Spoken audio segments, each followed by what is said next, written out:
wants to go anywhere and work. My name is Dia. I'm the community manager, and I'm really happy to have you here. Today, this year, we decided to start with something unusual because mostly our talks are focused on business. But some of our members requested to mix them with something that basically to focus our talks on balancing mind, bodies, and spirit. And this is why today we have Dr. Abhishek Joshi from India. And he is actually, how many years? 9 years practice in Ayurveda, right? So he's got a bachelor degree in Ayurveda medicine and surgery. And so he's practicing it here in Denpasar with the university that basically pulled you out of India 3 years ago. And this is really good that we have you here in Bali. And so he's going to tell you about how to start your new year Ayurveda way. So please welcome Dr. Abhishek Joshi. Hello everyone. My name is Dr. Joshi, because Abhishek is most of them difficult for people to pronounce, so I tell Dr. Joshi, So today I'm going to talk something about embracing 2018, the Ayurveda way. How many of you have heard about the word Ayurveda before? How many of you have experienced Ayurveda before? Wow, so I got an intelligent bat which already knows a lot about Ayurveda, So I can skip a few slides faster. So Ayurveda, as you all know, Ayurveda is a science of life, It's not just medicine. That's how people confuse most of the time, thinking that Ayurveda is also equal to medicine, But I tell Ayurveda is not just medicine. Ayurveda is something beyond medicine, because it's the science of life, So thousands of years ago, a knowledge of life was being codified in the part of the world known as India, which taught individuals how to live long. Everyone wants to live long, No one wants to live short. Long, vital and creative lives. The science originated not just to heal. It was also aimed so that people can live long and vital life, which is more important. You live a vital life, not just vital for yourself, but people around you as well. And yes, creative life, to get the best out of your life for yourself and for others. Now the historical background, little bit history about Ayurveda, how it originated and what happened and what made the science to originate. So the exact origin of Ayurveda cannot be traced. So sad, people are waiting, when it originated. The exact origin cannot be traced because, the first and the foremost civilization, the Indus Valley civilization, have you heard of it? The Indus Valley civilization, That's where the first humans lived in a planned way, That was the first organized civilization of human beings, So it is told that when the archaeological surveys were happening in that place, which dated back to 7000 BC, it indicated that there was a complex medicinal system existing at that point of time. Before 7000 BC, just imagine 9000 years back, a medicinal system existing, and they were specialists, they were surgeons, they were physicians, they were pediatricians. So the science must have existed way before that, for it to be organized during that period of time. So the exact origin cannot be traced. Now the original textbooks of Ayurveda, as the textbooks of Ayurveda tell, it is a sub-part of Atharva Veda. Have you heard of the Vedas? The Vedas are the most ancient textbooks written by human beings. There are 4 main Vedas: Rig Veda, Yajurveda. If there is some Balinese person, he can tell that. Rig Veda, Yajurveda, Sama Veda, and Atharva Veda. And these are the main 4 Vedas. What is told in the in the scriptures, yeah, the main four Vedas, Ayurveda is considered as the fourth subpart of the fourth Veda. Yeah. So the need arises that a book has to be compiled, a knowledge has to be compiled wherein we talk only of healing, yeah, only of curing, only of living a healthy life, and thus Ayurveda was originated. Yeah. So descent of Ayurveda. Yeah. How Ayurveda originated. It's a very wonderful story. I'll tell you the mythological story and then I will relate it to something which is happening now. It is told, it is documented, and it is present in a book called as Charaka Samhita, which is one of the foundation books of Ayurveda. Yeah, it's just this thick, not more than this. So that's one of the foundation books of Ayurveda, and in that book they mention a very nice story, which tells when the diseases erupted among the mankind, among the people, all the good people of the society got worried. They started thinking, oh my God, diseases have started. What should we do? Yeah. So 53 different group of saints. Are you aware of the word saints? Yeah. The rishis or the saint or the learned people. Yeah, the 53 different schools of Ayurveda, 53 different schools of knowledge, they all gathered and had the first ever symposium of humanity for medicine. Yeah, and that symposium happened in the foothills of Himalayas. Have you heard of the word Himalayas? Yeah, the mountain ranges in the north of India, Himalaya mountains. Yeah, so they all gathered at that place. Yeah, they discussed, they talked, but they were not able to find any solution because their problems were so huge. So they decided, oh, let us pray to the gods. So they meditated and the science of Ayurveda was given to them, and they spread the knowledge in different parts of the world. Yeah, this is a mythological story. Now if I understand it in a modern perspective, there's a very big long beach and suddenly you find out something new and you want to Google it. So what do? You go to the strongest router around, yeah? Where you get the strongest Wi-Fi, yes or no? Yeah, you go to near a strongest router, you connect your mobile to the router, yeah, Genius Cafe, yeah? And then you Google it, yes or no? So just imagine before few thousands years back, these people did the same thing. They all gathered at a place which had a very strong router to connect and to gain knowledge, to download knowledge. I'll tell you, Himalayas are still a very strong router. There are still very good vibrations to gain knowledge in Himalayas back in India. It's still working. Yeah. So these people did the same thing. They went at a place, they gathered at a place where the connection was very nice, very good, very fast, and they downloaded the information. Yeah. So you can think it as a mythology or you can think it as a technology, depends on you. Now, long back, when Ayurveda was codified, back in the books of Ayurveda, there are different branches. Yeah, because whenever we think of something old, whenever we think of something ancient, we always have a doubt whether it was organized or not. Yeah, because we think that we are the most organized people in the world, right now. But was this science which manifested before thousands of years, was it organized? And the answer is a big yes, because they had 8 different branches. 8 different branches back then. Yeah. Just to give a highlight of what those branches were, general medicine, there were specialists, there were special doctors for general medicine, there were special doctors for pediatrics, special doctors for ENT, yeah, special doctors for toxicology, yeah, because that time there were a lot of animals, yeah.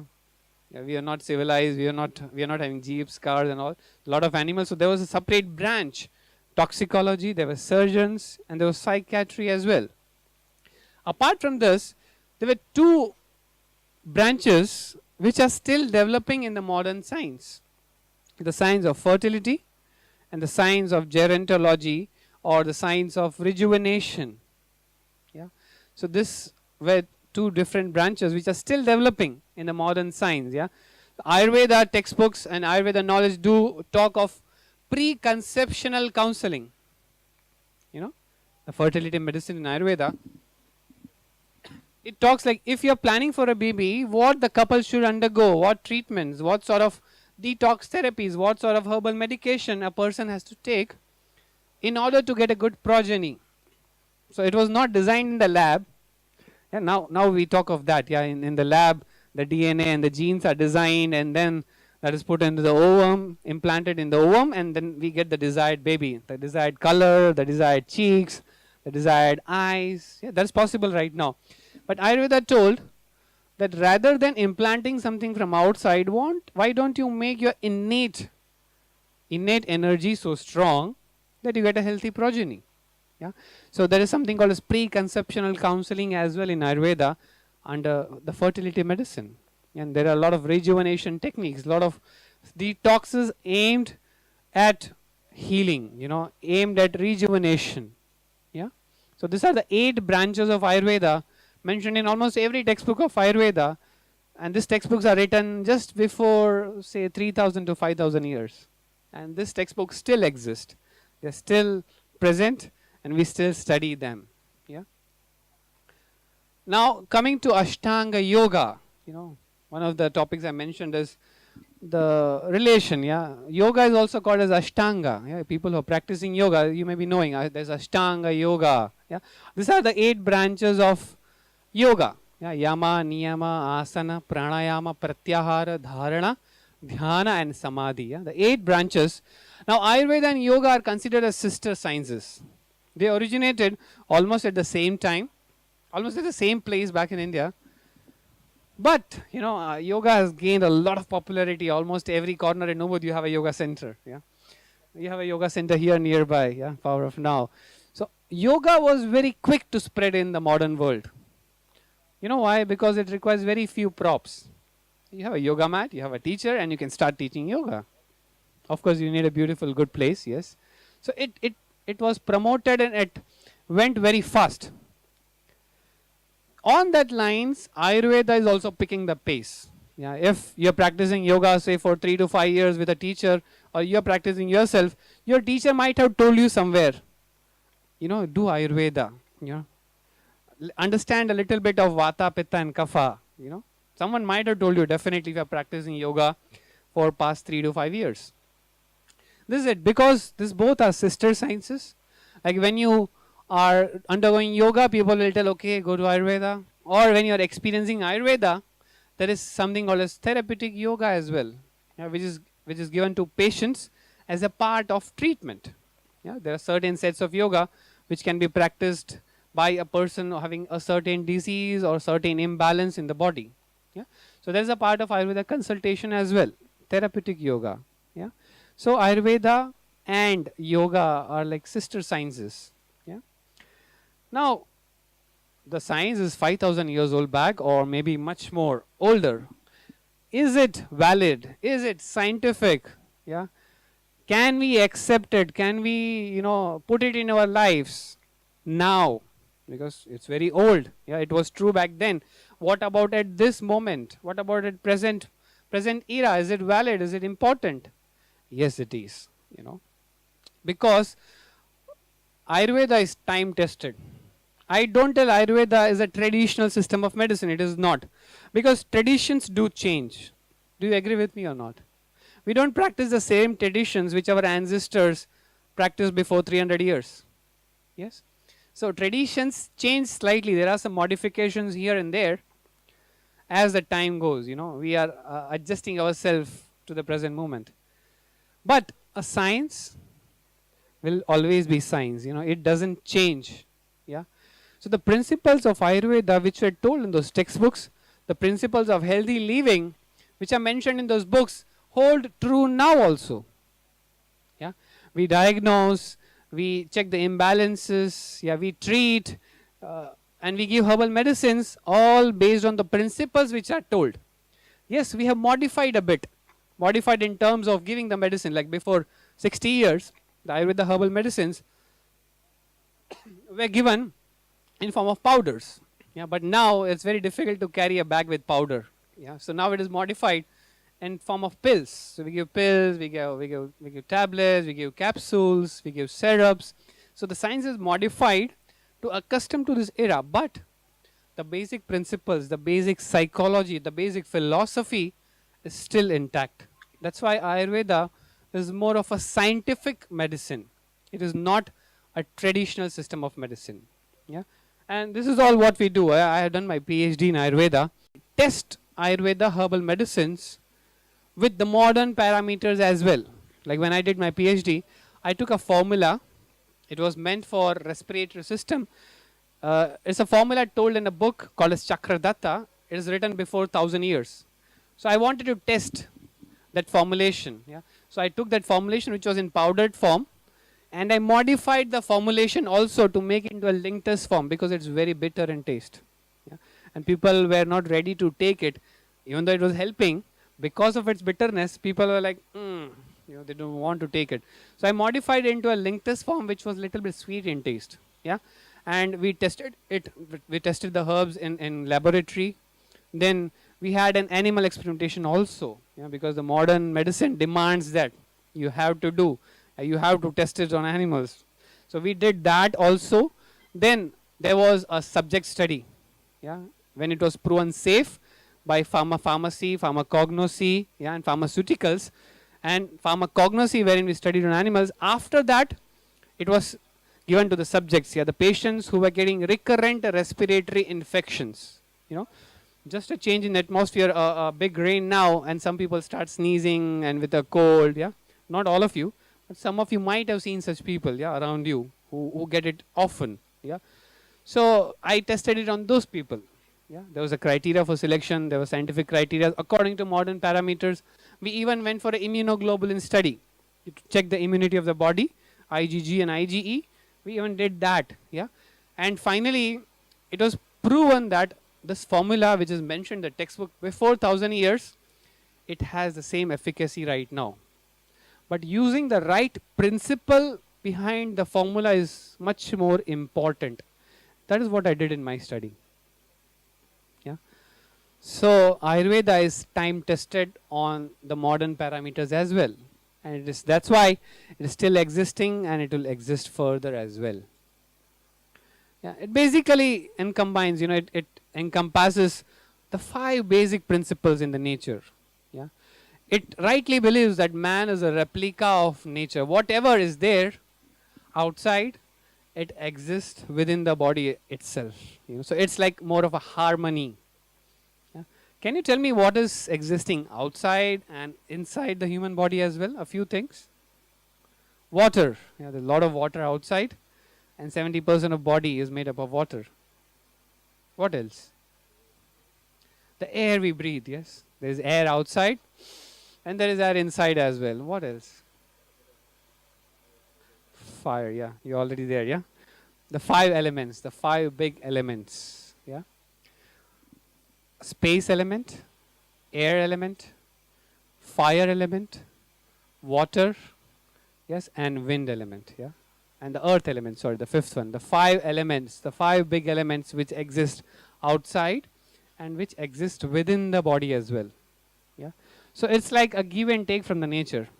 Yeah, in simple words, if you want to understand what is the concept of herbal medicine, it's like give and take from the nature. What is less in us, in our body, or what is affecting the disease, what is causing the imbalance in the body, we borrow it from the nature. Yeah, so it is very close, and it is the concept of herbal medicine. Yeah, but to make it more easier, in the textbooks of Ayurveda, these 5 elements were further concised into 3 bioenergies. Yeah, these 3 bioenergies are Vata, Pitta, and Kapha. Vata, Pitta, and Kapha. Yeah. So these 3 bioenergies are again made up of the 5 gross elements. They are not something separate. They are made up of the 5 gross elements also. Yeah. Now there is something called as clock ticking in the body, and it's always ticking. As I told, in terms of Vata, Pitta, Kapha, which govern the entire system, Vata, Pitta, Kapha is responsible for normal physiology, yeah, as well as the pathology in the body. That is what the Ayurveda concept is. Yeah. And we take what is lacking from the nature. Yeah. So this clock is always ticking in the body. Yeah. There is something called as Vata time, there is something called as Pitta time, there is something called as Kapha time, and it goes on moving. It's called as biological clock. Yeah. This clock is explained into a very small Sanskrit quotation written over here. Yeah, it's in Sanskrit. Vayo aho ratri bhuktanam te antamadhyadigaha kramat. So in short, they explained this biological clock. Yeah, like early morning 2 a.m. to 6 a.m. is Vata time. From 6 a.m. to 10 a.m. is the Kapha time. Then it's the Pitta time. Then again the Vata time, 2 p.m. to 6 p.m. 6 p.m. to 10 p.m. is Kapha. And at night, 10 to 2 is again Pitta time. Yeah, so they divided the categories of time. They divided the functioning of the body according to this. Yeah, is this valid? That's the first question. Yeah, I'm talking a lot about the Vata time, Pitta time, Kapha time. Is it valid or not? You know, let's see in terms of the modern physiology. You know, this is what happens to the human body. There is a biological clock even in the modern science. You know, specific time when the specific hormones are secreted in the body. Yeah, specific time when you have to take food, because at the noon time the fire in the body is increased. So that's the best time to take some food. So never ignore your lunch. Yeah, never miss your lunch. Yeah, I'll give you some tidbits of Ayurveda in between, so that you can practice Ayurveda in a very simple way in your daily life. Yeah, so the biggest meal of the day is again lunch. Yeah, because 10 to 2 is the Pitta time, or the noon time, when the hormones of digestive, yeah, the digestive enzymes are at its peak. In the early morning, 7:30, the melanin secretion stops. That means you have to be up. Yeah, you have to be before bed into activity before 7:30. Yeah, because melatonin is the hormone responsible for sleep. Yeah, so that hormone is already extinguished. You know, there is no place. But still, if you are sleeping, it's because of our laziness. Yeah. So some people have a habit of waking up, say 8 a.m. or 9 a.m. I've seen people until 11 a.m. That's absolutely a wrong habit. Yeah. Because the body is not supporting it. There are no hormones supporting it. It's just because of your laziness, you're into that habit. Yeah. And this time is the Pitta time in the body. Sorry, the Kapha time in the body. Yeah. So Kapha time is something wherein you are already, you should be into an activity. Yeah. If you are sleeping, you are harming your Kapha in the body. Yeah, that may lead to a lot of diseases. Yeah, so 7:30, before 7:30, you should be already into some activity. It means, yeah, the bowel movements likely, the high testosterone, the high alertness is there, the fastest reaction time is there between 3:30, yeah, around 3:30. Vata is something which is associated with these movements in the body. Yeah, Vata, Pitta, and Kapha. Vata is something which is moving. Yeah, so this is rightly the Vata time, 2 p.m. to 6 p.m., wherein the fastest reaction times are there. You know, Vata is always with movements. Yeah, so this clock and this clock are somewhere matching. Yeah, the modern biological clock. Yeah, this is told by these three people. You know, Hall, Roshbach, and Young. They explained this biological clock in detail. They tell that biological clocks is involved in many aspects of our complex physiology, and not pathology, physiology. Even for normal functioning, there is this biological clock existing in the body. At all the multicellular organisms, not just human beings, even the animals, yeah, the cellular organisms, including humans, utilize a similar mechanism to control the circadian rhythms. The daily routine, the daily secretion of hormones is all controlled by this biological clock. A large proportions of our genes are regulated. You know, nowadays people have started talking about genetic medicine, genetic diseases, that if you are giving a medicine to any person, if you are giving based on the genetic faults, it will be 100% beneficial for the person. Yeah. So a new field is developing in the modern medicine called as personalized medicine or genetic medicine, wherein they study the genes, what is lacking, what is defected in the genes, you treat that gene. Yeah, that's a new concept, yeah, the genetic medicine. So even the genes are regulated by this biological clock, and we pass on our genes to the generation. So what we are is not just because we made it like that, it's also something which is passed through generations to us. Yeah, that's how we design our genes. Yeah, so we are the sculpture of our own genes. Yeah? So genes are also regulated by this biological clock. Now carefully calibrated circadian rhythm adopts our physiology to different phases of the day. So if you respect this biological clock, yeah, if you are in tune with this biological clock, definitely you will be healthy. If you are somewhere not respecting the biological clock, not respecting the hormones in the body, not respecting the circadian rhythm in the body, that is when the sickness starts in the body. Yeah, that's why we have a big disease called as lifestyle disorders now, you know. That's the most studied thing, lifestyle disorders, because of what you eat, the way you are living, and you are suffering from the disease. It's all connected, lifestyle disorders. Yeah. So this is all because you're not respecting your circadian rhythm. You're not respecting your biological clock somewhere. Are you getting it? And these three people are quite popular in the scientific world. Can anyone recognize them?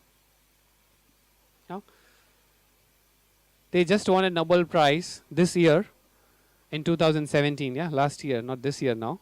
2017, the Nobel Prize for Physiology was for these three gentlemen, Hall, Robask, and Young, for their study on biological clock. Yeah, something which was told in the ancient textbooks before 5,000 years is being proved by modern medicine. Yeah, the researchers now, and they were awarded Nobel last year. Yeah, so for their discoveries of molecular mechanism controlling the circadian rhythm. People were knowing there is a circadian rhythm and we should respect it, but these people, yeah, they discovered it at a molecular level. They discovered that there is a molecule which is secreted and which in turn secretes the hormones regulating different activities. Yes, so even at the micro level, at the molecular level also, body knows. It's only that, you know, because of the laziness of mind or because of aversions or because of certain specific likes, we are not respecting this rhythm. Yeah, so it's better to wake up early into Ayurveda, yeah, into this circadian rhythm, and start living healthy.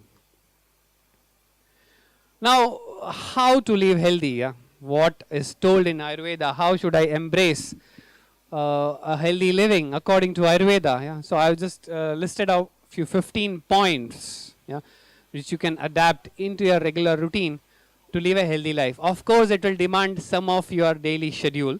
Yeah, because if you want to live healthy, you have to sacrifice a few things here and there. Yeah. So what is a healthy living according to Ayurveda? How do you live healthy? Yeah. So I just listed 15 points. So this 15 points I'm going to explain you one by one. What is this healthy living and how you can adopt it into your daily life. First one is wake up early.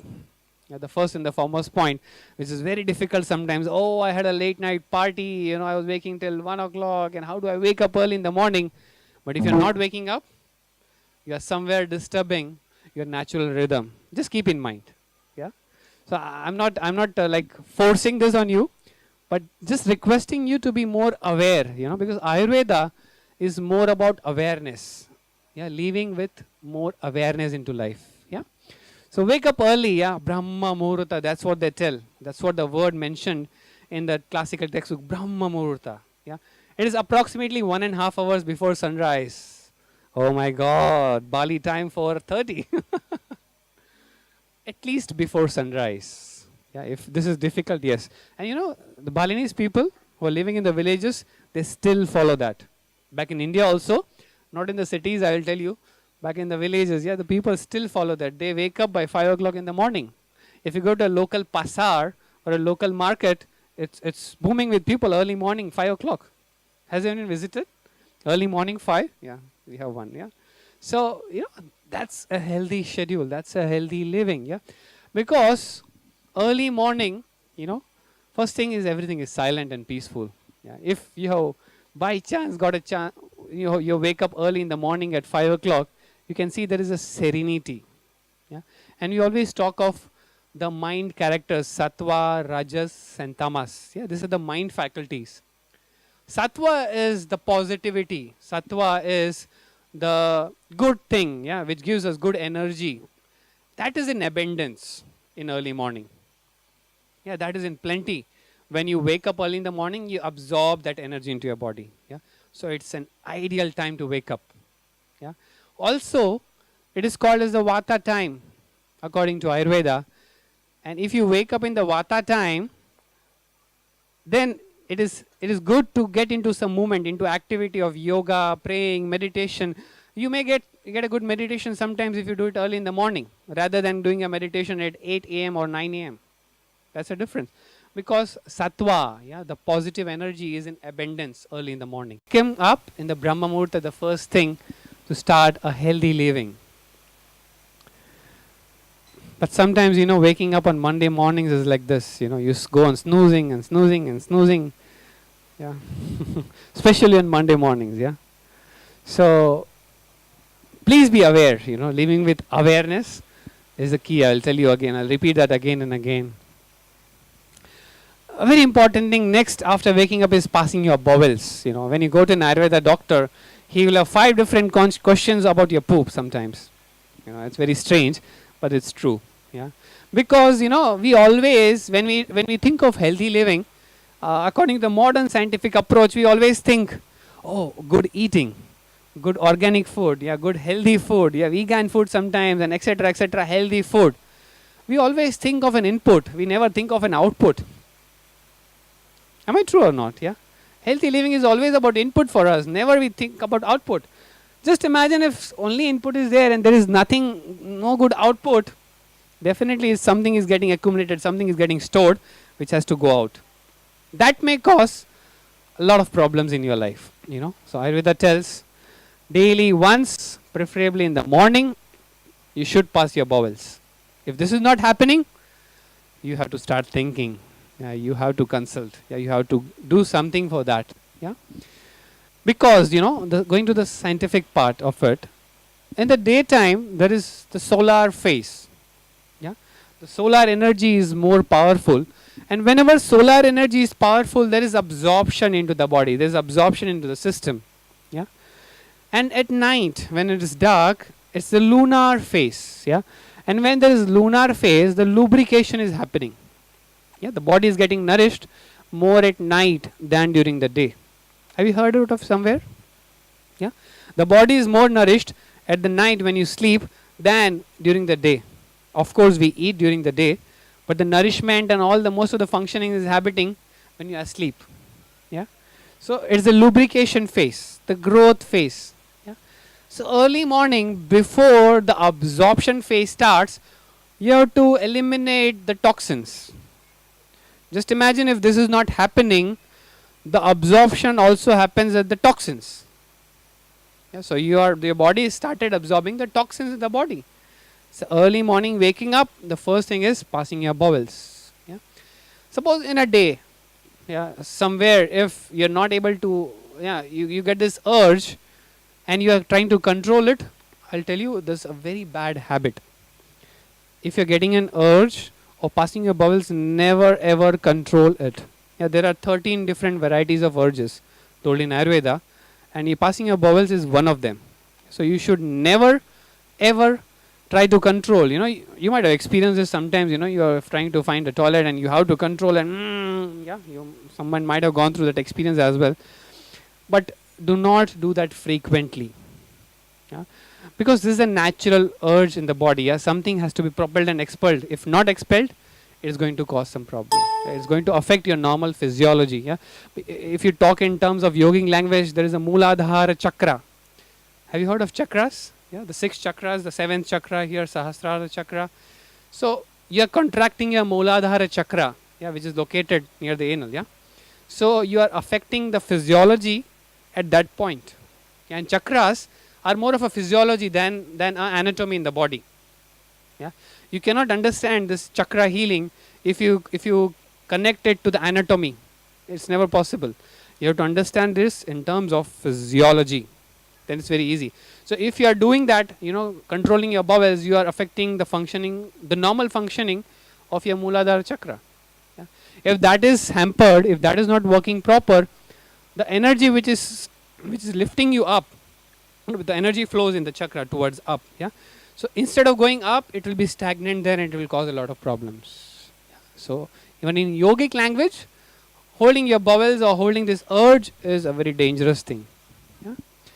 So how to do? Yeah, the proper toilet training is definitely required. You have to tune your body if it is not tuned. Yeah, you have to take some herbal medicines at night, so you pass your bowels early in the morning. Definitely, if that is not helping, drinking warm water early in the morning will definitely help.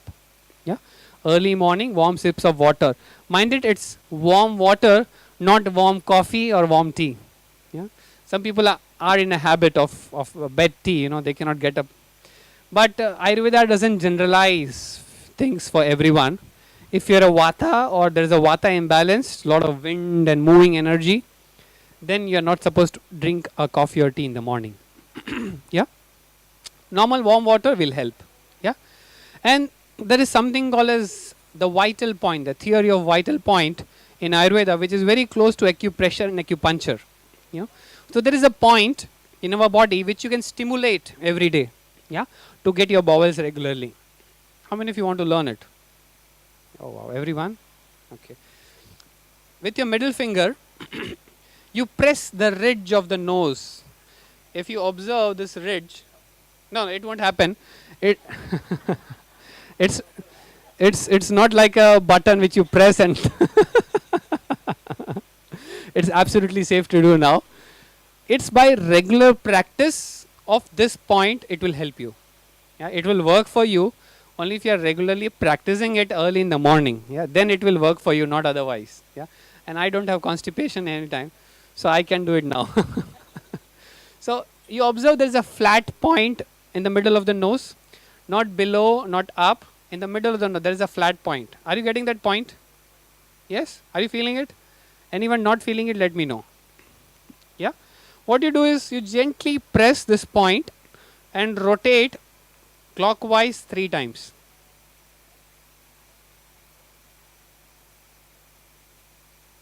Yeah, that's it. I'll tell you, tomorrow morning you try this and this doesn't work, or Dr. Joshi, he told something wrong to me. Please don't blame me. Because these vital points, they need to be stimulated. It is not like a button, as again I'll tell you. It's not like a switch you on and the light is on. Yeah, it takes time. So daily morning practice of this will definitely help. Yeah, so this is a small technique which will help you if you're not passing your regular bowels, because it is very, very important to pass your bowels early in the morning. Never do this. Never ever this, because we are so busy into our lives, we always take a cell phone into toilet. Oh, let me finish this mailing. Yeah, let me finish this WhatsApping. Yeah. Never do this, yeah. Next is brushing. We all brush, yes, definitely we brush. But brushing with herbal toothpaste, which are not acidic in nature, we do not precipitate acidic fermentations, is a very good thing. To give you an idea of some natural herbal sticks, yeah. Neem, yes, very good. Yeah, you are well known to this, please. Neem is available, yes, and this sticks can be made of neem, and you can use it for brushing. Apart from that is something called as licorice. Yeah. If you are not very much accustomed to bitter taste, because this is very bitter, don't curse me. Tomorrow you try a neem and oh my god, yeah. So this is very bitter, I'll tell you. A neem is very bitter, but it doesn't precipitate the acidic taste. It is very healthy, yeah, for the gums, for the teeth, for the tongue, for the oral hygiene, and also for stimulating the digestion. Because digestion is not always here, yeah. We should get that appetite here, yeah. When you are sick, here the enzymes are working proper, but you're not getting appetite because there is no taste here. Yeah, this is very helpful there. Yeah, the bitter neem. Yeah, Azadiracta indica is the Latin name for it. Yeah, and you can take the sticks and you can brush it daily. Yeah, you can chew it nicely, and then with the pasty, this thing over on the top, when it becomes like this, it's used for rubbing the teeth. Yeah, so herbal toothpaste or herbal twigs are an excellent remedy or a good solution for cleaning the teeth as well. Tongue cleaning, very important thing, this is what the Chinese medicine tells. Tongue is the mirror of your GIT, the gastrointestinal tract. Tongue is the mirror of your gut. Yeah. So if your gut is not healthy, that is immediately reflected on your tongue. Yeah. Sometimes you wake up, If you observe in the mirror, there will be a white coating on the tongue. That has to be cleared. Yeah, because that is also partially like a digestive waste which is deposited on the tongue. Yeah, so cleaning your tongue is a very good habit after brushing your teeth. Yeah, and it's very easy to do that. Yeah, you get a stainless steel tongue cleaner which is very easy to get on Amazon or somewhere. Yeah, and you just scrape your tongue. You just pull it from up to down 6 to 7 times. Yeah, that's how you clean your tongue. It's also one of the healthy habits of Ayurveda. Next is Nasya. Yeah, this is like instilling medicated oil into the both nostrils. Yeah, this stimulates your Agnya chakra. Yeah, if you know the yogic language, Agnya chakra, the sixth chakra from bottom to top is Agnya chakra. It regulates all the mental activities. It regulates the functioning of all the hormones. Yeah, because all the hormones are secreted from the head, definitely. Yeah, the pituitary. Yeah, it all is regulated by this Agnya chakra. That's the functioning, the physiology part. Now that is stimulated. It also prevents any respiratory allergies, respiratory infections. If you are frequently suffering from common colds, sinusitis, yeah, or asthmas, this is a very good treatment as well. Yeah. In treatment part, the medicated oil will be instilled in more quantity. But for regular usage into your regular habits, into regular daily life, you can instill 2 drops in each nostril. It can be any oil, a coconut oil which is easily available here, the virgin coconut oil, excellent. And it again differs. If you're a Vata, you can take sesame oil. If you're a Pitta, you can take a coconut oil. Yeah, it differs. And if you're a Kapha, you can again take coconut or sesame, anything is fine. Yeah. So 2 drops of oil in each nostril. Yeah. Next is oil swishing. Yeah. This you might have heard somewhere, or you might have experienced it also. Yeah. You take in oil, you keep it in mouth for a while. Yeah, you swish it, and then you throw it out. You don't drink it, you throw it out. Yeah, swishing in oil, it should be done. Swish it around vigorously. Yeah, it should be done vigorously, and spit it out after a gentle massage on the gums. You spit it out and give a gentle massage on your gums. Yeah, this is very good for the gums, health of the gums, the jaw. Some people have locked jaw. Yeah, they do this and they make a sound sometimes. Yeah, this is an excellent therapy for that. If you do these practices daily, it may go off. Yeah, it checks. It can be sesame oil if you are okay with the taste, because sesame oil is not so good as coconut, but it can be coconut or sesame oil, anything. Yeah. Yes, the real coconut oil. Yes. Olive oil, no, I don't recommend it for swishing. Yeah. So it checks bad breath. Yeah, halitosis is a disease with many people. Sometimes you have the bad breath. That is also checked. And the bacterial rot. If you are prone for that, do this therapy. Yeah, swishing of oil. Next is the oil massage. You know, who doesn't like an oil massage? Yeah. But loving yourself in the early morning is the best thing which you can do. Yeah. Spend 10 to 15 minutes for a self massage. Yeah. And Ayurveda massage is always with oils. Yeah, you use a lot of oil. Has anyone taken an Ayurveda massage? Wow. Yeah, they use a lot of oil. Have you experienced it? Yeah, sometimes they pour the oil. You know, like and if you're experiencing it for the first time, you're like, why the hell so much oil? Like, you know, you feel like you're dipped into a bucket of oil and taken out. Yeah, because Ayurveda massage is like that. Yeah, and sometimes there are special medicated oils used for it, which is rubbed vigorously on the body. And that's how an Ayurveda massage is done. Yeah, normally Ayurveda massage is a 4-hand massage. Yeah, 2 people, synchronized massage. Yeah. So what it does, it increases the energy and stamina throughout the day. It lubricates, yeah, and energizes the joints, increases the circulation. It stimulates the internal organs of the body. Yeah, when you give a massage, softens and smoothens the skin, calms the nerve, and gives a better sleep. If you're getting an insomnia frequently, or you're not getting sleep until late night 1 p.m., opt an Ayurveda massage. It will definitely help you. Yeah. Are you aware of the technique? Yeah. You want to know the technique, how you do a massage, self-massage? You start always with your head. You apply head, oil on the head, on the scalp, both the sides, the ears, yeah, And on the face, you go from up to down. Yeah, neck. And when there are long bones, there is always downward strokes. Whenever you go for long bones, there are always downward strokes. There is never an upward stroke. Yeah, in an Ayurveda massage. And the joints is always circular motions. Yeah, it's always a circular motion in the joints. Yeah, this is how you do an Ayurveda massage. Yeah, you go from top to bottom. The most important organs for doing a massage, which you have to do, is head, ears, palms, and feet. Should never miss it. Yeah, the very important organs or very important parts where a massage has to be done. Yeah, who doesn't like a massage? Yeah, yeah.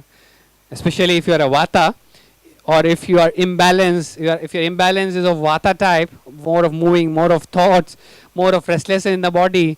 If someone comes and does this, oh wow, keep on doing it. That's what your reaction will be. Yeah. Next is exercise. Yeah, you do some yoga or some exercise regularly. That's also a part of healthy living. Yeah, the right amount of exercises, as long as you are feeling energized and blissful. Never overexert. Yeah, you are not going beyond what your physiology can sustain. Yeah, and if you are feeling too much strained and exhausted, you are definitely doing too much. Yeah, keep in mind this small tidbits. Exercise gets rid of excessive heaviness or stiffness in the body in different parts. Yeah, it burns out something called as ama. Yeah, ama is something called as undigested particles in the body, or you can rightly correlate ama, the word ama, to endotoxins in the system. Yeah, you have heard of these endotoxins? Yeah, there's a lot of talk about endotoxins and nutraceuticals and how to counter these endotoxins in the body. Now, this Ayurveda, if you consider endotoxin, it is called as ama. So if you are practicing regularly some exercise, regularly you are with yoga, this ama, these endotoxins get burned out. Yeah, you may get back to your normal physiology also. Yeah, so doing an exercise or yoga is an excellent thing, and it creates more flexibility, lightness, smoothness, and easiness. Yeah, this we all know. Bath will immensely energize the body and refreshes the body. Because a bath is not just cleaning the external body, not just the physical body, it also cleanses the aura. Yes, it cleanses the aura. So bathing twice a day is an excellent thing. If you are having some diseases or you're having some skin problems, there are special medicated baths. Yeah, some herbs are told you put it in water and then you boil your water and then use it for bathing. Yeah? We use this herbal baths also. Yeah, 2 times a day is an excellent thing. Yeah, normally everyone baths 1 time a day, but 2 times a day is an excellent thing even for cleaning the system. Yeah, the cleaning the aura at the microchannels. Sorry. Yeah. Next is anjana or collyrium. Yeah, you might have seen Indian females most of the time having a dark black layer. Has anyone seen it? Yeah, it's collyrium, and it is excellent thing for your eyes. Yeah. It improves vision, prevents or cures eye disease to some extent. Yeah, helps removing the dirt, dust, and release watering and burning of the eyes, which happens frequently. Many benefits of doing this simple technique called as anjana or collyrium. Easiest way to make it. How do you make it at your home? Take ghee. Have you heard of ghee? Yeah, everyone? Yes. Take good quality of ghee and you burn a lamp with the ghee. Yeah. Burning a lamp is a spiritual practice back in India also, but you just it's for obtaining anjana also sometimes, and you burn it, and you keep a paper or a vessel on the top of it. What will happen is soot will be collected. Have you observed this somewhere? You can keep on a candle and you see the soot over there on the vessel or on the paper, or not on the paper, but on a vessel, a plate. Yeah, you can see a soot. That soot you can collect and use as a collyrium. Simplest way. But I'm telling it, use ghee, good quality of ghee, and then burn the lamp. Not oils, not any oil, yeah, but ghee. Yeah. So that soot itself is a good collyrium, yeah, good collyrium material, and it is good for the eyes as well. Yeah. Next is prayer, meditation, and spiritual practice.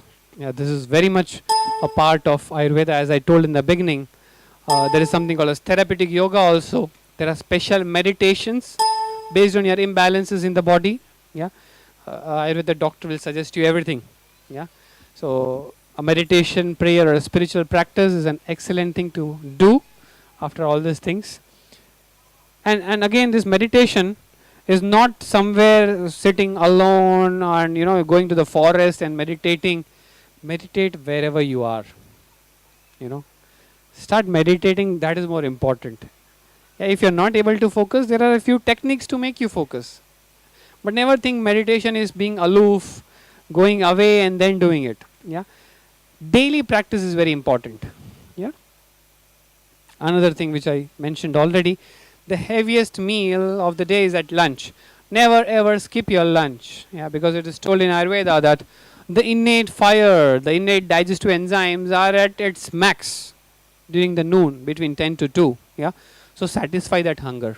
Yeah, if you are suppressing it somewhere, it's a grave danger. It's like abusing your hormones. Yeah, just think it like that. It's like abusing your hormones, saying that no, just shut up. You're not supposed to secrete now, and that will lead to some imbalances later in your life. Yeah, so never skip a lunch. Heaviest meal is always the lunch of the day. Between 2 to 6, as I told, is the Vata time.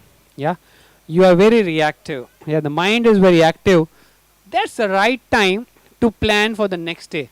Yeah, if you have a to-do list in your life, plan it between 2 to 6. Yeah, not immediately after food, around 4 o'clock. Yeah, so you will be able to focus more and plan in a better way if it's at this time. Next, 6 to 10 is the Kapha time according to Ayurveda, as we told in this clock, biological clock.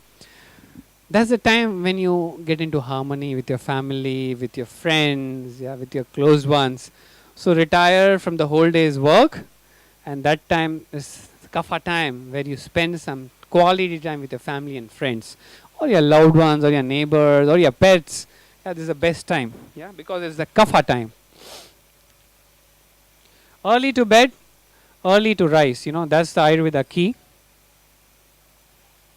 Yeah. So sleep, you should sleep 6 hours until 8 hours. That's an ideal time according to Ayurveda, between 6 to 8 hours. If you're sleeping less, do think over it. If you're sleeping more, definitely think over that. Yeah. Early to bed and early to rise. Adequate sleep is very much required because it's one of the supporting pillars of life. The supporting pillars of life, there are 3 pillars. Like if a table has to stand, a tripod, at minimum it needs 3 legs. Then only it can be stable. So human life, it has to be stable according to Ayurveda. It needs this 3 legs, which has to be in proper quantity and proper time. Food, sleep, and your spiritual practices. Yeah, brahmacharya, what they tell, your daily routine healthy practices are to be in a perfect way. Yeah, these 3 will support your life. Yeah, it will energize your life if these 3 are proper. So one of them is sleep. Proper adequate sleep is a must. Yes. So sleep is a natural time for your body to rest, reset, detoxify, and rejuvenate. Yeah, like to understand it in simple words, it's just like recharging your mobile. Yeah, we do it once a day. Yeah, either in the morning or in the evening, or we keep it at night and sleep sometimes. Yeah, so when you have to recharge your phone every day, sleep is like recharging yourself, like recharging your system. Yeah, all the hormonal system, all the various systems of the body are regulated by a proper sleep, by an adequate sleep. Yeah, so respect the circadian rhythm.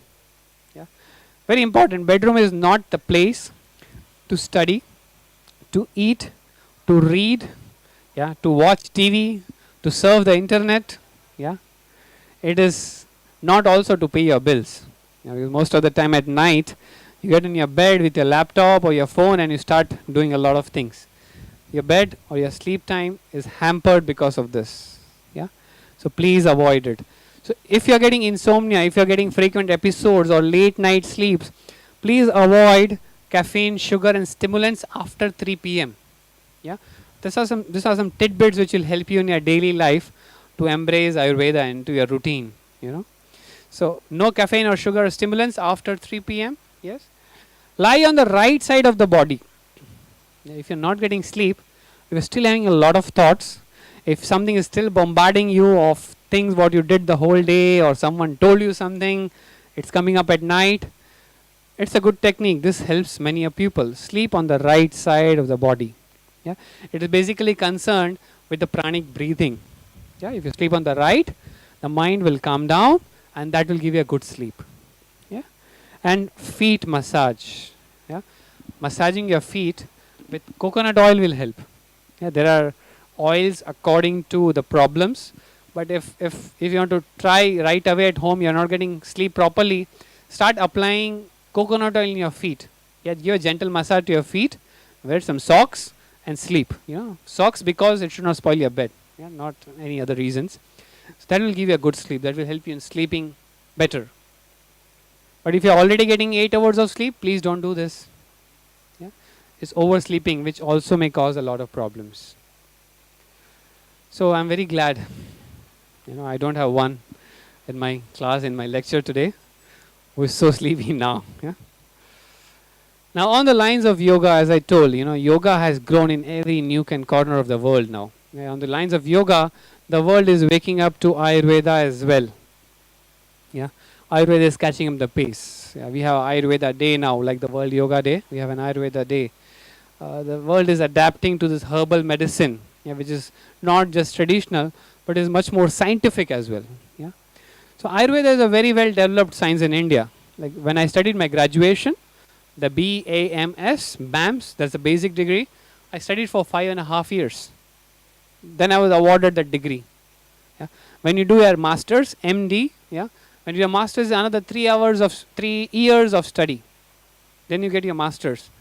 And if it's a Ph.D, you further study either 2.5 until 5 years. Yeah. I did like almost 12 years of study in Ayurveda before practicing it. Yeah. Yes, you start practicing by the time you are given this 5.5 years, you can start practicing. Yeah. But to study this much of Ayurveda, the science has to be developed to that extent. What do you say? Yes or no? Yeah. If it's just a traditional system of medicine, oh, the father can teach to a son, or I can learn from my neighbor. No. It's a very well developed scientific medicine in India. Yeah. And we have definite courses, you know, ranging from 5.5, then masters and Ph.D. So choose an qualified Ayurveda doctor is my last suggestion. Because when you're offering your body, yeah, when you're offering your body to heal, choose qualified people, because there are a lot of wrong things happening, which is sometimes spoiling the name of Ayurveda also. Yeah, so people take a wrong impression of Ayurveda in their mind, and that causes a lot of problems. You know, because it's very easy for me to write on a clean board. Yeah, but if something is already written on the board, it's very difficult. And I find a lot of people who have gone to this wrong places sometimes, or many times, and then even if I tell, see, this is not right thing for you, please do this, they're like, no, my practitioner suggested me this. You know, so it's very difficult to erase later for people who are genuine also. Yeah, so whenever you offer your body, whenever you are doing something, please offer yourself to a qualified practitioner. That is my last suggestion. If you want to go deeper into Ayurveda, yeah, let the wisdom of Ayurveda light up your life. This is my last message to you all. Embracing 2018 with this small tidbits, you know, small things of Ayurveda. Very easy to practice, very practical. Yeah, so I've just put things which are practical here, because I don't want people to get feared. Oh my God, this is very difficult for me. No, I put very simple things which you can easily apply into your life. Yeah, so please light up the wisdom of Ayurveda into your life and embrace Ayurveda for this year 2018. Yeah, thank you very much. Thank you so much. Do we have any questions here? I have a question. Please, yes, go ahead. So when we wake up at 5 in the morning, so what do we do? It's like 2 hours before I start my sports activities, and also what do you do? Meditate? You do whatever I told in the list. So it will take a lot of your time. Stuff Yes, that will take a lot of your time in the morning. So I have told you a trick to wake up in the morning, and I also told you what to do in that time. Yeah, because it will take some time. Yeah, it will take minimum to practice all this, it will take minimum 45 minutes to 1 hour, 1 hour of your regular routine schedule. If you're meditating again, it will take more. Yeah. So there are certain meditation practice also which you can do, and easily you can occupy that 2 hours if that is the time for you. And this tongue cleaner that you mentioned, I heard that it's better to use silver, or it doesn't matter. Silver, yes, silver is very good. It is available, but unless it's not available, if it's not available, stainless steels are easily available. They're cheaper and you can use it easily. And you mentioned warm water in the morning, and I know that a lot of people are using lime as well. They put some lime juice inside, or vinegar, apple vinegar. So what do you think about that? As I had a conversation with you, you're a pitta type. Don't do this, please. Okay, so for me it's No. not For good. you, it's no. Because it causes a lot of problems with pitta people. So please don't do that. For you, I'm telling. That's why, I put warm water here, which is safe for everyone. Everyone can practice it.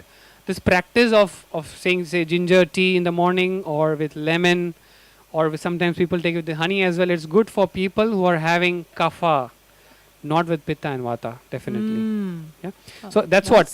That's the speciality of Ayurveda. We don't generalize things. We don't tell that coffee is good for everything, or tea is good for everyone. Ayurveda never generalizes it. It divides into 3 subjects of vata, pitta and kapha. Which category you are, we advise according to that category. Because a common thing, I'll tell you, before 10 years, like, there must be a study that, coffee is good for people early in the morning. So people started drinking coffee, bedtime coffee, bedtime tea. Then recently a study comes, coffee is not good for people. This is what happens. So people tell, oh my God, I was practicing this for 10 years because I read something like that. So Ayurveda will never generalize that coffee for everyone in the morning, or a heavy dinner for everyone in the morning, or skip your breakfast for everyone in the morning. We have categories of vata, pitta and kapha. And where you fit in, we give medicines or we give suggestions based on that category. And mind it, this category, this vata, pitta and kapha, what I'm talking again and again, it is very much correlated by the modern scientists. There are researchers, there are scientific paper published telling that this we have to study if we have to understand the genomics. The genomics is a developing branch in modern science. So those scientists who are studying this genotyping and phenotyping and genomics, they are studying this vata, pitta and kapha to get a better understanding. And they have already published more than 10 papers correlating this knowledge of vata, pitta, kapha to genomics. It's already published. Okay, one more last question from Please. me. You mentioned this output problems. We don't really discuss. There's a lot of people who are doing, practitioners who are doing colon therapy, and suggestions to drink castor oil and then do some enema at home. And what do you think about that? Yeah, that's a good idea for cleaning your bowels. Yeah, but best is don't be in a habit of doing this. Yeah, if you are having constipation, for a chronic constipation, where I have seen such patients wherein they pass bowels once in 4 days or 5 days, absolutely you have to go for colon cleansing. Yeah, you have to take castor oil. But that is, again, I told you, depending on the categories, we will give the medicine suited. Like castor oil is definitely not a good idea for a vata person to detox. Yeah, to pass the bowels. Yeah, instead of that, enema will be an excellent thing for a vata person. So again, the treatments are also categorized. Yeah, when an Ayurveda doctor consults you, or gives you some medicine, or gives you a consultation or advices, all these factors will be kept in mind, analyzed, and then suggestions will be given based on the permutations and combinations of this vata, pitta and kapha in the body. So yes, there are good techniques. I don't tell you should not do, you should do it, but again, do it wisely. If a colon cleansing is helping you, that means every day you take colon cleansing. That is not at all a good idea. It's like training your body for something which is not natural. So please don't do it regularly. Yeah. Okay, thank you. Lisa? Thank you, Doctor. I mentioned cleaning your teeth before tongue scraping. I do mine the other way around. Does it matter? Better to clean the teeth first and then the tongue cleaning. Okay. Yeah. Okay, thank you. That's the order is better. Yeah, if you live in the north of Europe, like for example, like I live in Belgium, Yeah, what time you wake up then? Because the light starts at 8:39. Yeah, yeah. So you have to adjust according to your schedule. Like, what is your normal waking time? Like early morning, 5 o'clock is a very good time anywhere in the world. Yeah, because it's silent, it's quiet. Yeah, the energy is high early in the morning. Yeah, so between 5 to 6, if you can wake up, it's an ideal time. But do you need then to go out at 5? Like, I mean, here it's easy to come and to go out on the beach, have a walk or whatever, meditation. But isn't, I mean, See, that's what I told. These practices can be easily practiced at home, and even meditation is not something which you have to go to a better place and do. Best form of meditation is doing meditation at your home. Okay. You know, so start doing it, and then you will realize that the benefits of doing meditation regularly at home as well. Okay, thank you, thank you. Was I clear in your answer? Yes, Yeah. thank you, thank you. Oh, sorry. Any more questions? Lisa, do you have another question? No? I'm asking another one about like problems in the body that like, you know, this imbalances that we have. Does Ayurveda connect it mostly with nutrition and lack of sleep and all this biological clock disturbances, or it connects also with like spiritual, you know, problems or some relationship or maybe some psychological problems? Yeah, very good question, you know. Because when we talk of medicine, or the Western medicine is always about curing or taking pills forever, yeah. Because they see a human body as just a body or a system where the disease is. But the definition of a human life in Ayurveda, it encompasses sattva, atma and sharira. These three things encompasses Sanskrit words. I'm going to explain you. These three are encompassed into a living body. Yeah. Sharira, the last one, means the body. Yeah, sharira means the body. So you see, yes, the body, the person is a system. Yeah, there are many systems, the functioning, the hormones, etc., etc. Then there is sattva. I told of sattva, rajas and tamas. Here, the sattva also means the mind, the psychological part. When I was discussing the 8 branches of Ayurveda, there was psychology in that. So it deals with that. The whole branch deals with the mind. The third and the very most important part is Atma, or the soul. So a human body, according to Ayurveda, is not just the body. It is also the mind. It is also the spirit. So when doctor consults, when Ayurveda consultation happens, it's also encompassing all these factors. There will be a lot of questions asked. There are a lot of discussions between the patient and the doctor. And we give suggestions. That's what Ayurveda consultation at the end will also be like, okay, you do this particular meditation for this much time, or you do this particular yoga at this much time. That is also a part of Ayurveda treatment. Yeah? So passing everything there. Yeah? And that's what the definition of health in Ayurveda, the Ayurveda defines health in terms of all this. Yeah, a healthy body, a healthy mind.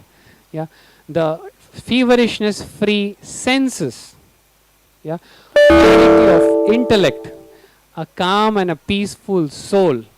This is all encompassed in the definition of Ayurveda, the health, definition of health in Ayurveda. Even the modern science, if you look at the definition of World Health Organization, they also define health in terms of this. Yeah, health is not merely absence of disease, it is a state of physical, mental, emotional and spiritual well-being. Yeah, 4 factors. Yeah. Now these 4 factors were added in phases. Yeah, when they started with the definition, it was only the physical well-being which was taken. But after some time they realized physical well-being is not the thing. We should be mental. We should have mental well-being also. So later this term mental well-being was added. Then they understood if a person himself physical and mental well-being doesn't make any difference to the society. So the social well-being was added. Yeah. Very recently in around 2000, the word spiritual well-being was added to the definition of health by WHO. But till now, they are yet to define what is spiritual well-being. Now, the textbooks don't tell what is spiritual well-being because in the concept of body, spirit is not a part of Western medicine. Are you getting it? But when you define body or a living being in Ayurveda, it encompasses the root philosophy, it includes soul also. Yeah, so we do give all those suggestions as well. Yeah. Yeah, for example, I suppose also in the US, not so much here, there is like Lyme disease, which they said it's incurable. So can Ayurveda cure this in a way? Yes. A very good question. Lyme disease is a very popular name, yeah, in Europe also. Yeah. Even I, in fact, had a few patients of Lyme disease. I don't guarantee that it will cure, because it's teak and mite in the body. Yeah, yeah. So yeah. there are some special detoxes which can help you. And like in any grade, Lyme is a grade disease. I'll consider it as a grade disease because it is lifelong. You know, people are suffering because of that. So in grave diseases like Lyme or say Parkinson's or say cancer or etc., you can name a lot of them nowadays. Yeah, in all those diseases, when you intervene with Ayurveda, it improves the quality of life. Mhm. You understand this word quality of life? Yeah. You know, the range of problem which you are having, that definitely goes down. But I don't guarantee it will cure 100%. Yeah. Even we have tried Ayurveda with many AIDS patients. So that doesn't mean that virus is gone out of the body. No, it was not possible. Yeah. But definitely the quality of life, you know, their immunity was increased. Yeah, which helped them indirectly in AIDS. So in Lyme disease also it helps like that, because that is one of the treatment principles of Ayurveda. It is not just picking the wrong thing and throwing it out. That is what we do in Western medicine. Yeah, you have an organism, you take this antibiotic, it kills that organism. But when you take that antibiotic, or when you take that painkiller, or when you're taking the medicine for fever, temperature, antipyretic, it is harming many other organs. Yes, it helps. It helps in removing that organism. It helps in curing. But apart from that, it is doing a lot of side effects, which you may be aware, you know, Yeah. a lot being Okay. talked about. Yeah. Yeah. So it does a lot of side effects apart from that. When it comes to Ayurveda herbal treatment, it's more like increasing your body's natural innate immunity, yeah, to fight those organisms. So it is not that picking up and removing something. It is increasing the innate immunity and then which, yeah, targeting that logic, organism. logic, yeah. This is how Ayurveda heals. This is how Ayurveda heals.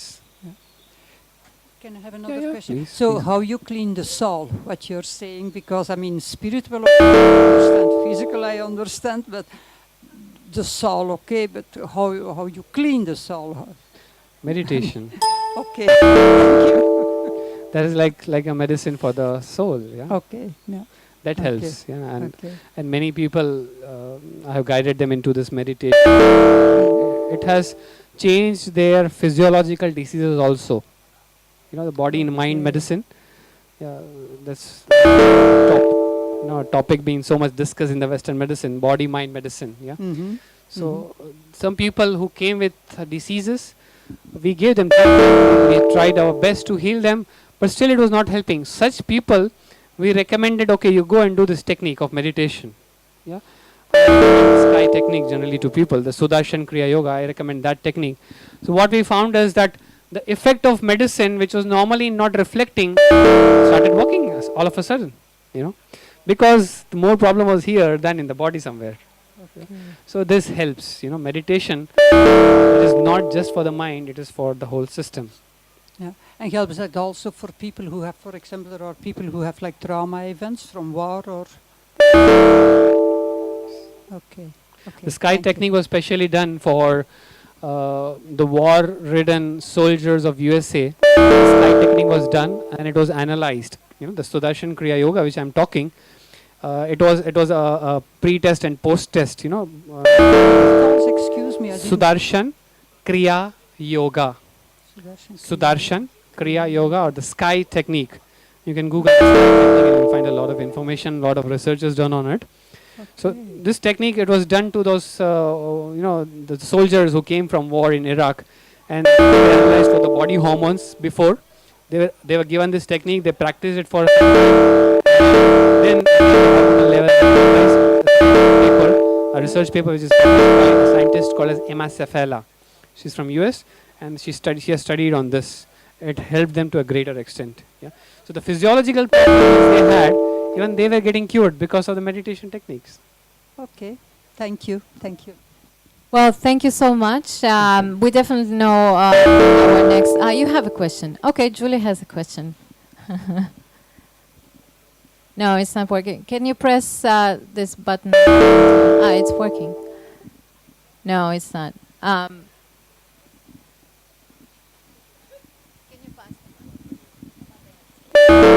Well, thank you. Well, actually, because we discussed about meditation, so I have questions about meditation because I try to meditate and also I tried yoga, but then like my mind is just too complex and I found it difficult to meditate. So do you have any particular suggestions about how to start meditation? Thank you. Yeah, it's a common problem with many people. You are into more of activity. You might also feel restlessness when you start meditation. It may happen with many other people as well. You are trying to focus on a point, you're not able to focus. The key with the mind is defocusing. Generally, people think meditation is something in which you focus, you concentrate.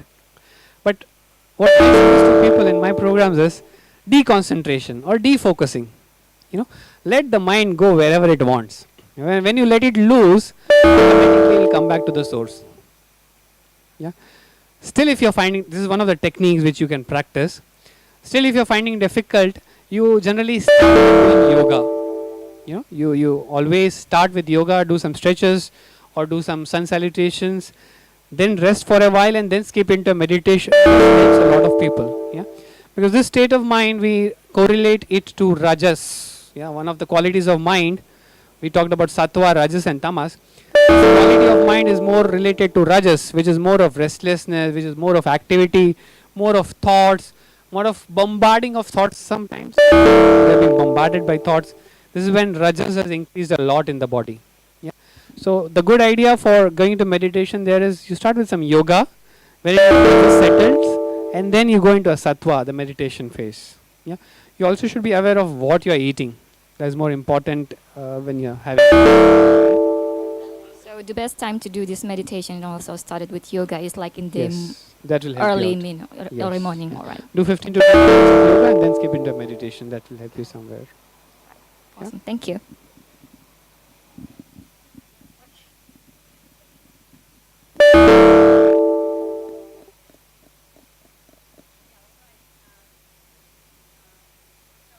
Thank you so much for this amazing presentation. We're very happy we start our New Year's Eve with this information. I think it's good to have a doctor who is a Bachelor, Master and Ph.D. in Ayurveda with such an amazing experience. And also you're a teacher in this Sky Technique yoga, right?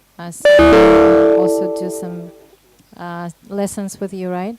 So you can connect with Dr. Joshi after this presentation. We have blank business card, so you can write down his details, and he is practicing here in Denpasar, and this is very lucky that you're not far from us, and maybe we'll organize some more talks later this year with you, so to dive into Ayurveda, because I think it's very good information for us. Yeah, thank you so much. Thank you. Healthy, happy, and wise. Yeah, thank you.